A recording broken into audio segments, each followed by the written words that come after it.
এখানে আমি কাঁঠালি বিচি সিদ্ধ করে নিয়েছি, পেঁয়াজ কুচি, রসুন, কাঁঠালি বিচিটা আমি বটি দ্বারা ছুলে নিয়েছি, আর নিয়েছি শুকনো জাল, সাথে সরিষা তেল দিয়ে আমি ব্লেন্ড করব এবং ভর্তাটা হেভি মজা হবে। আপনারা কারা কারা ভর্তা পছন্দ করেন কমেন্ট করে অবশ্যই বলবেন। আমি ভর্তা হলে আর কিছু লাগে না, আর কাকুই ভর্তা করব। আমার ভর্তা কমপ্লিট হয়ে গেছে, কাঁঠালি বিচি ভর্তা। এখানে আমি কাকুই হালকা ছুলে সিদ্ধ করে নিয়েছি ভাতে, আর নিচ্ছি শুকনা জাল। আমি একটু ঝালটা বেশিই খাই, আর নিব একটু লবণ, পেঁয়াজ কুচি, যেহেতু ব্লেন্ড করব আমি একটু পেস্ট বেশি খাই, সাথে সরষের তেল দেব এবং ব্লেন্ড করব। গতকাল হাতে মেখে করেছি, আজকে ব্লেন্ড করে করব। দিয়ে দিচ্ছি সরিষার তেল।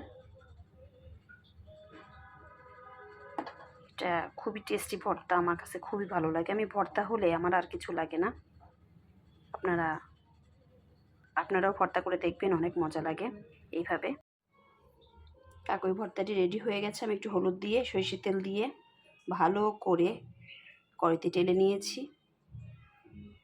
আপনারা এইভাবে কাকুই ভর্তা তৈরি করে দেখবেন, অনেক মজা লাগবে এবং স্বাদ লাগবে। আর এখানে করেছি কাঁঠালি বীজের ভর্তা, সেই স্বাদ। আপনারাও ট্রাই করবেন, অনেক মজা লাগে। সাথে চিকন চালের ভাত।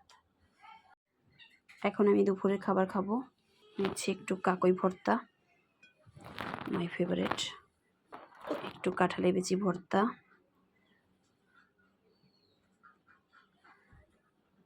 ট্যাংরা মাছ রান্না করেছি ভেজে কাঁচা ঝাল দিয়া, আর এখানে আছে আলু ভাজি, পাতলা ডাল।